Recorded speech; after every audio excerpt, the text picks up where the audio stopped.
அதிரடியான நடிப்பாலும் ரசிகர்களின் இதயங்களை வென்ற வைஜெயந்தி மாலா தான் நடிகர் ரஜினிகாந்த் படத்தில் நடிக்க அழைக்கப்பட்ட பொழுது மறுப்பு தெரிவித்துள்ளார். இந்த செய்தியை நடிகர் ரஜினிகாந்த் ஒரு மேடையில் குறிப்பிட்டுள்ளார். ரஜினி நடிப்பில் வெளியான படம் மாப்பிள்ளை படத்தில் மாமியார் வேடத்தில் நடிக்க அவரை அழைத்த போது வைஜெயந்தி மாலா மறுத்துவிட்டாராம். படக்குழுவினர் தரப்பில் மிகப்பெரிய தொகை கொடுப்பதாக கூறப்பட்ட போதிலும் அவர் வேண்டவே வேண்டாம் என்று மறுத்தமைக்கு காரணம் அந்த படத்தில் மாமியார் கதாபாத்திரத்துக்கும் நடிகர் ரஜினிகாந்த் கதாபாத்திரத்துக்கும் மோதல் ஏற்படும் காட்சி அதிகமாக இருக்கின்றது.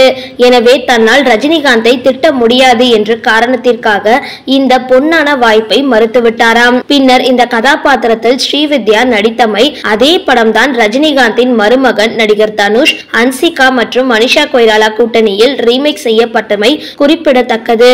இந்த வீடியோ பிடிச்சிருந்தால் லைக் பண்ணுங்க, ஷேர் பண்ணுங்க. மேலும் இது மாதிரி வீடியோஸ் எல்லாம் தெரிஞ்சுக்க மறக்காம யோகி டாக்ஸ் சேனலை சப்ஸ்கிரைப் பண்ணுங்க.